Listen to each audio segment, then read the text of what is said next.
Hello दोस्तों, स्वागत है आपका हमारे चैनल पर।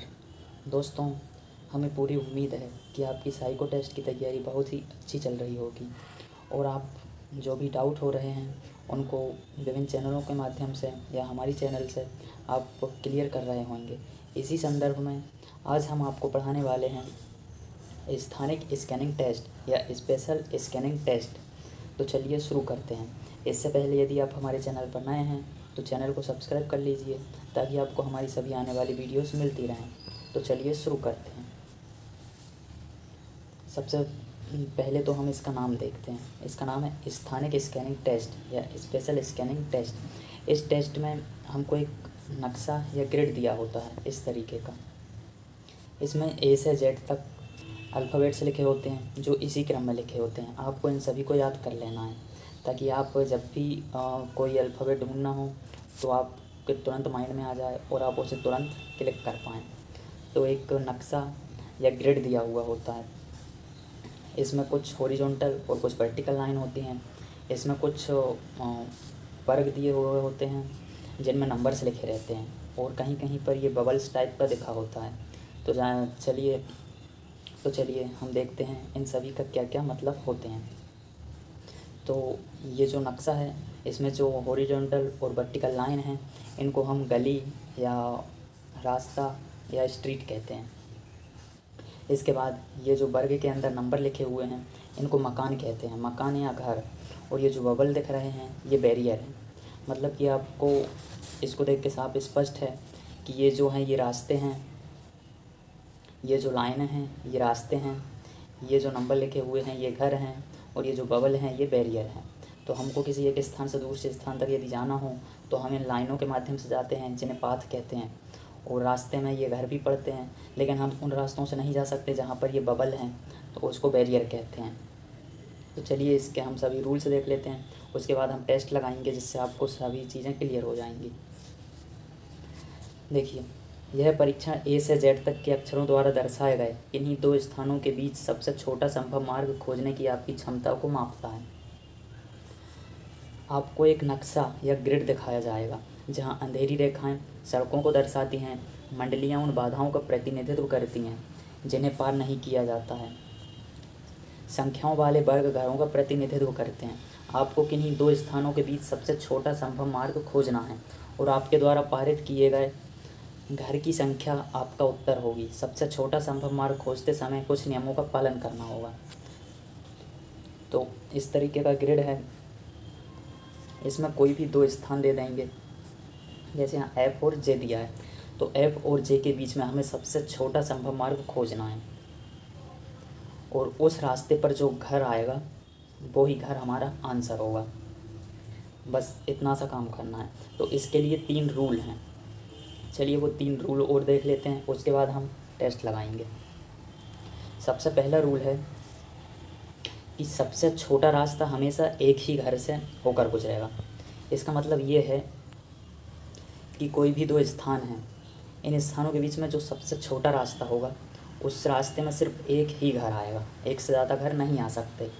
तो टेस्ट लगाते समय यदि हमें वो घर मिल जाता है तो हम उस घर को आंसर करके तुरंत आगे बढ़ जाएंगे, आगे और किसी घर को नहीं खोजेंगे।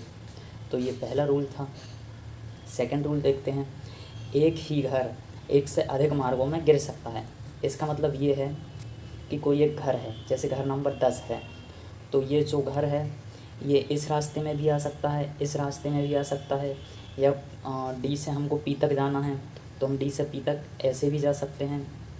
मतलब कुल मिलाकर कहने का मतलब ये है कि कोई एक घर है वो एक से अधिक क्वेश्चन का आंसर हो सकता है।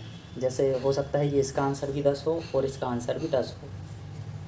तो उम्मीद है कि आप इस रूल को समझ गए होंगे। रूल नंबर तीसरा ये है, यदि कोई मार्ग किसी घर के केवल कोने को छूता है तो उसकी गणना नहीं की जाएगी। आइए इसको समझा देते हैं। जैसे हमने मान लिया कि कोई घर है 10, यदि हम इस रास्ते से होकर जा रहे हैं, तो ये घर नंबर 10 को टच करता है, ये सही बात है। इसके बाद यदि हम इस रास्ते से होकर जा रहे हैं तो भी ये घर नंबर 10 को टच करेगा, इसमें भी ये आंसर हो जाएगा। लेकिन यदि हम इस रास्ते से जाते हैं और घर नंबर 10 के कोने को टच करके वापस इधर मुड़ जाते हैं, तो ये घर नंबर 10 के सिर्फ कोने को टच करता है, तो इसको हम काउंट नहीं करेंगे, मतलब ये घर नंबर 10 हमारा आंसर नहीं होगा। सिर्फ यही दिखाया गया है रूल नंबर 3 में। तो हमने तीनों रूल देख लिए हैं। उम्मीद है कि आपको तीनों रूल अच्छे से समझ में आ गए होंगे। इस क्वेश्चन में 2 ग्रिड होंगे, जिनमें प्रत्येक ग्रिड में 10-10 प्रश्न होते हैं और जिसकी समय सीमा 4 मिनट है। ऐसे यहाँ 2 ग्रिड दिए हुए हैं। एग्ज़ाम में 4 ग्रेड होते हैं, जिनमें कुल मिलाकर 40 क्वेश्चन हो जाते हैं और उसका टाइम 8 मिनट हो जाता है। चलिए अब हम एक टेस्ट लगा लेते हैं। पहले क्वेश्चन में हमें एफ से जे तक जाना है, तो ये रहा एफ और ये रहा जे। तो एफ से जे तक सबसे छोटा रास्ता ये है, जिसके रास्ते में घर नंबर 10 आता है, तो इसका आंसर हो जाएगा 10।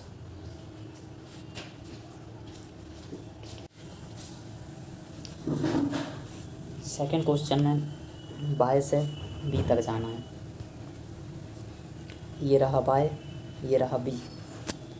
तो बाय से बी तक जाने के लिए सबसे छोटा रास्ता ये होगा, तो इस रास्ते में घर नंबर 8 आएगा, तो हमारा आंसर हो जाएगा 8। लेकिन हम इस रास्ते से भी जा सकते थे, लेकिन इस रास्ते में ये बैरियर आ गए हैं, इसलिए हम इस रास्ते से नहीं जा सकते। क्वेश्चन नंबर 3 देखिए, R to P। ये रहा R और ये रहा P। तो R से P तक जाने के लिए ये शॉर्टेस्ट रूट होगा और इसमें घर नंबर 7 आएगा, तो इसका आंसर हो जाएगा 7। नेक्स्ट देखिए, Y to D। ये रहा बाय, ये रहा D। बाय से D तक जाने के लिए ये वाला रास्ता होगा, जिसके रास्ते में घर नंबर 2 आएगा, तो हमारा आंसर हो जाएगा 2। हम सीधे सीधे भी जा सकते थे, लेकिन सीधे सीधे में कोई घर नहीं है, तो हम इस रास्ते से नहीं जाएंगे। ध्यान रखिए, हमको उसी रास्ते से जाना है जिसमें कोई घर हो और वो रास्ता छोटे से छोटा हो। ठीक है, इसके बाद नेक्स्ट है D to K। ये रहा D, ये रहा K। हमको D से K तक जाना है, तो हम ऐसे आएंगे, ये घर नंबर 10 से होते हुए K तक पहुंच जाएंगे, तो इसका आंसर होगा 10। और D से K तक आने के लिए और भी कई रास्ते हैं, जैसे D से ये घर नंबर 7 को टच करेगा, फिर इधर से होते हुए K तक आ जाएगा। लेकिन ये जो रास्ता है ये घर नंबर 10 वाले रास्ते से लंबा है, जबकि हमें छोटे से छोटा रास्ता फाइंड करना है, इसलिए हमारा आंसर होगा 10। और इस रास्ते से हम नहीं आ सकते, क्यों? क्योंकि इस मार्ग में बहुत सारे बैरियर हैं, एक भी बैरियर आ गया तो उस रास्ते से हम नहीं जा सकते। अब 6 नंबर क्वेश्चन है N to K। ये रहा N, ये रहा K। N से K तक जाने के लिए ऐसे जाएंगे, जिसमें घर नंबर 5 आ जाएगा रास्ते में, और ऐसे होते हुए सीधे K तक, तो इसका आंसर हो जाएगा 5। इसका आंसर हो जाएगा 5। नेक्स्ट है R to K। ये रहा R और ये रहा K। R से K तक जाने के लिए ऐसा सीधा जाएंगे और यहाँ से मुड़कर सीधा K की ओर, तो रास्ते में घर नंबर 7 पड़ेगा। एक बात ध्यान रखिए, यदि हमको एक घर रास्ते में मिल जाता है तो हम उसी को आंसर लगा के आगे बढ़ जाएंगे, आगे हम फिर किसी भी और रूट को फाइंड नहीं करेंगे। इसलिए सबसे छोटा रास्ता देखें और सबसे पहला जो घर मिला है उसको टिक करके आगे बढ़ जाएं। नेक्स्ट है P to J। ये रहा P, ये रहा J। P से J तक जाने के लिए ऐसे सीधे जाएंगे, लेकिन हम आगे सीधे नहीं जा सकते, क्यों? क्योंकि यहाँ एक बैरियर आ गया है, तो इस रास्ते से नहीं जाएंगे, इसलिए हम इधर मुड़ जाएंगे और घर नंबर 10 से होते हुए सीधे J तक, तो इसके रास्ते में घर नंबर 10 पड़ा है, हमारा आंसर हो जाएगा 10। नेक्स्ट देखिए, F to G। ये रहा F और G। F से सीधा G तक घर नंबर 9, तो इसका आंसर हो जाएगा 9। नेक्स्ट देखिए D to G। ये रहा D और ये रहा G। तो D से G तक जाने के लिए